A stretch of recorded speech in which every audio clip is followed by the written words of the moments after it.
Mbalamusiza amanya n'eddoboozi bampita Sheena Sharter. Again, I'm back in another episode, but it's a bit brief. Tegenda kuba mpanvu. I just thought of something small nga kanti, so it's like kiringa kirowoozo. Mwena, thanks for subscribing, thanks for sharing, thanks for following, liking, everything. On my camera it's a photographer Kajansa, and on my internet it's always Tonimo. I first thought of something. Government yagambye like bagenda following up loans zebawa abaana abaali basoma. Yeah, abaali basoma ku university ne babatikira. So bagenda following up.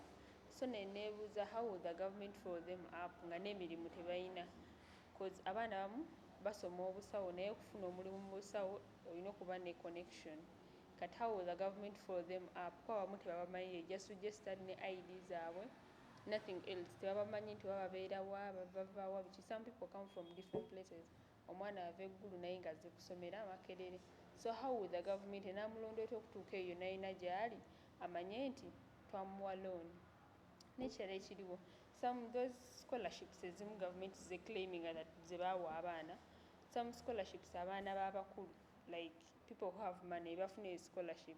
When you look at the state house scholarships ze baawa abaana b'amasomero, nga scholarships zirina kuba for the needy, the vulnerable, be balina ofuna scholarship. Naye w'otunulatunulamu, those scholarships are offered to those people who like they bribe for them.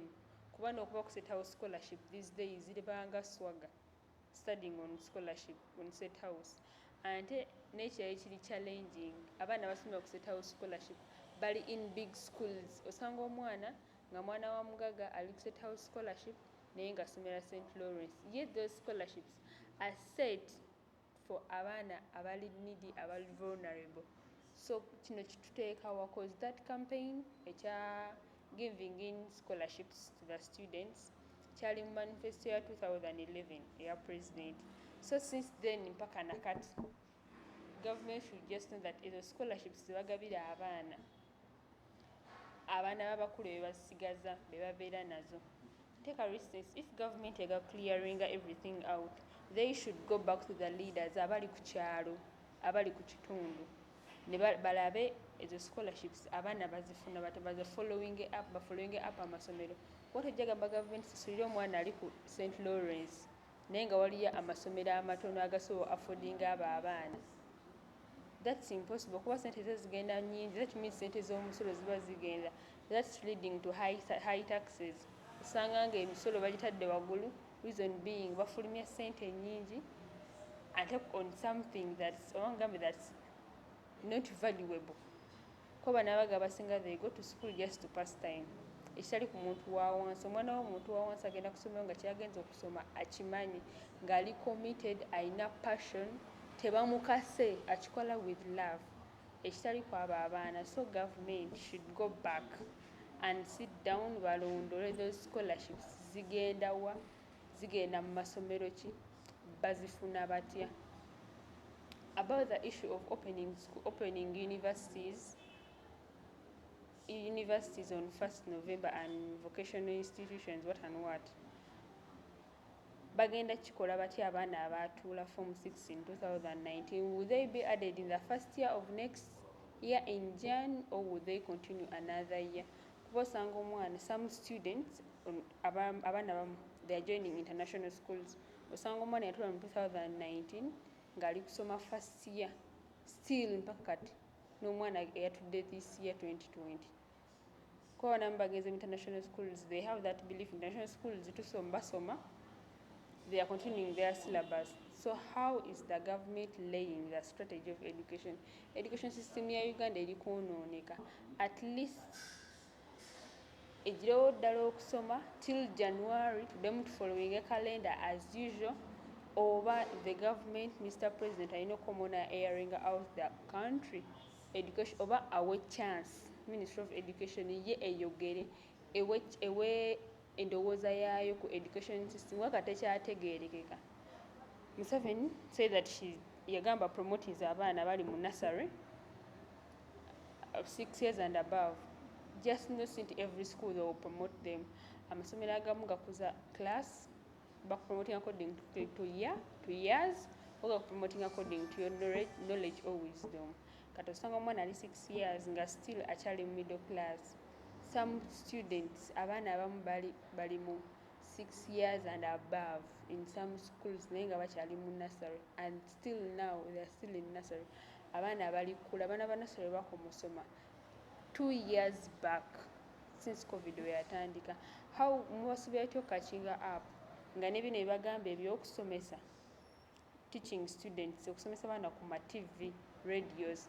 Not every, sinti buli muntu alina TV ewaka, sinti buli muntu alina radio ewaka.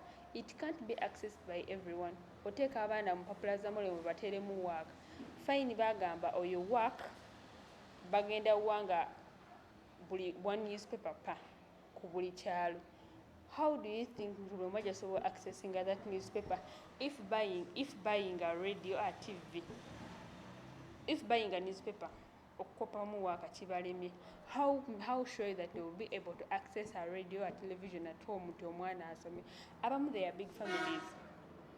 They are big families. Osanga ku television yemu, first television yakuliko P1, TV na yakuliko P3, TV nda in musawa zezimu, but they are different classes.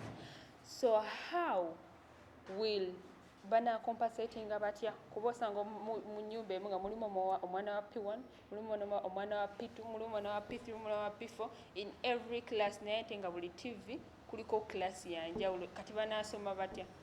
Kuba even giving out those newspapers to the students on video baziwe ba chairman basituse ku bantu omuntu wa wansi.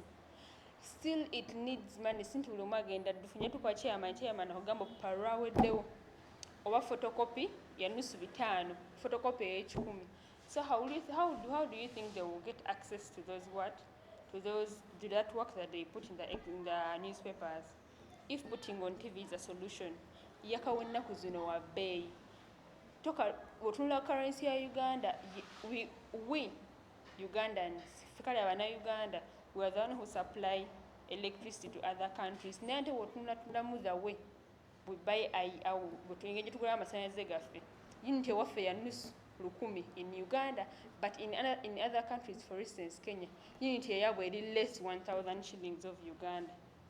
So how do you think abantu bana coping up mbutufunira tumura tugule TV, teka amasanyalaze nga amasanyalaze ga bay? Buying a TV itself, it's expensive. Ogula decoder, StarTimes got what and what, it's expensive.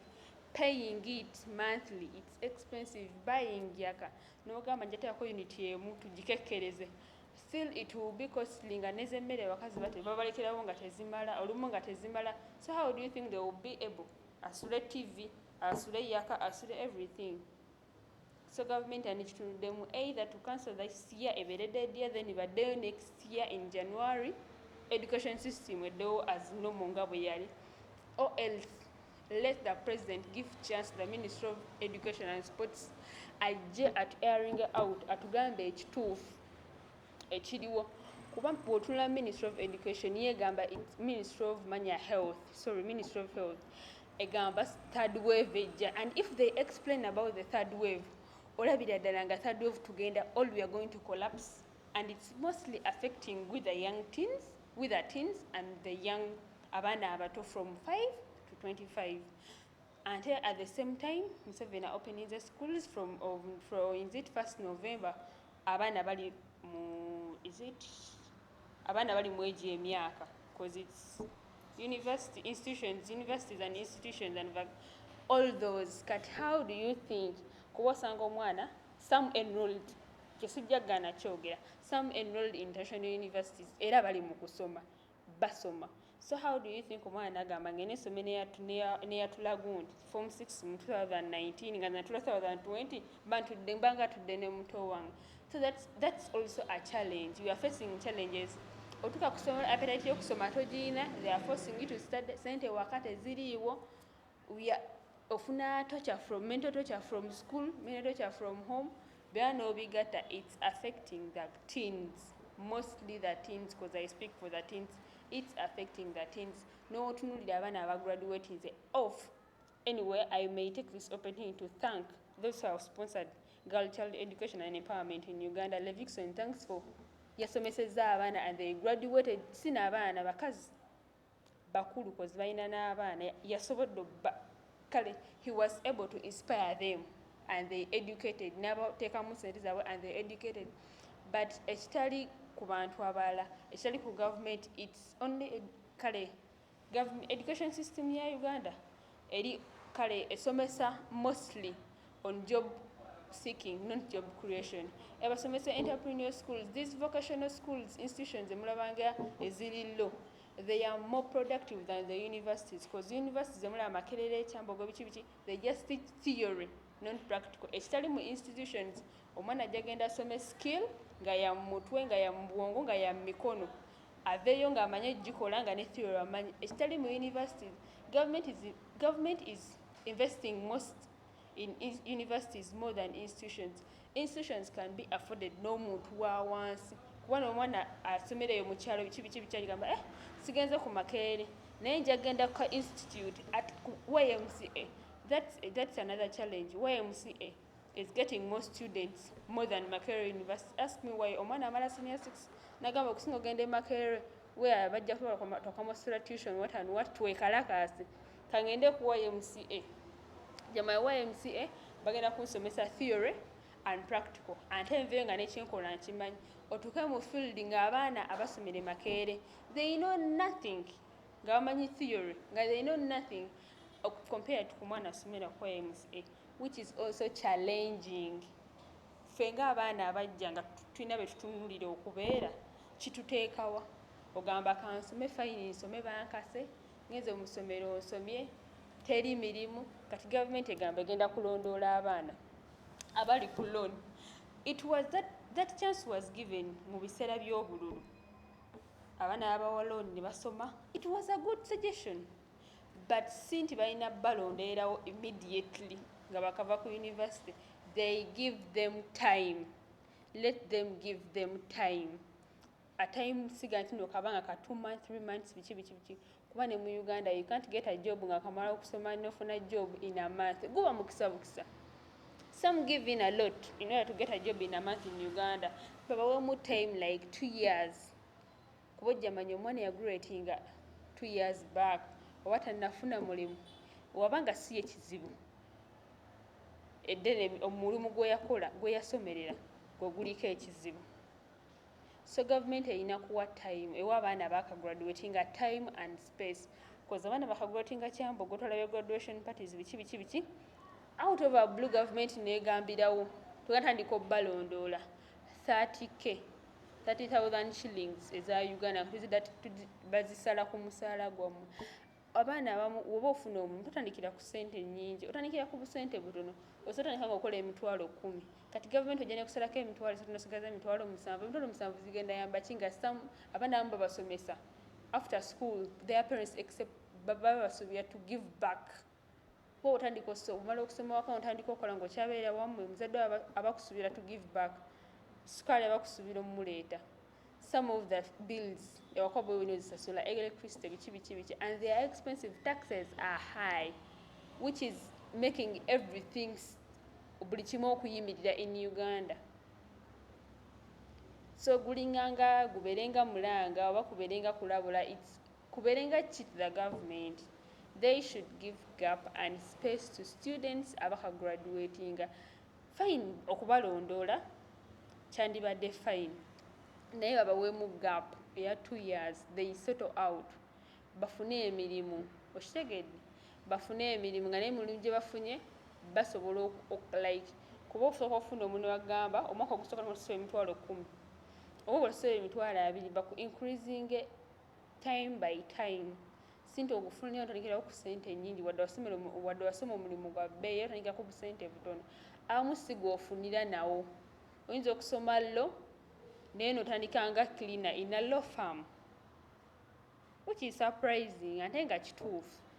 Osobola osoma law for your 8 years no sweating with books you struggle n'otandika nga cleaner in a law firm, no wondering why did I sweat for my 8 years studying.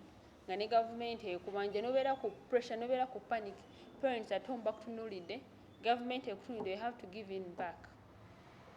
It's also a challenge, and government not to yamba, they start investing more in institutions than universities, because institutions they bakoze kyamaanyi okwongera ku education system ya Uganda.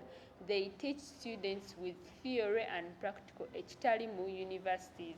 Universities abasomesa only theory, ate abana ba universities they give in less time for education. Ajja gamba nja kugula ebibuuzo, nja kusasula money, nja kusasula sente, nja kusasula lecturer, all I will seduce the lecturer mpe max. Kale kiba kiyamba ki? Bagamba era kisigaye kivumirira government, university tezikola biki yet it's like oba abaana abagaye n'abasomesa tebabawa kimala, ko omwana watuukira oggulo okumusomesa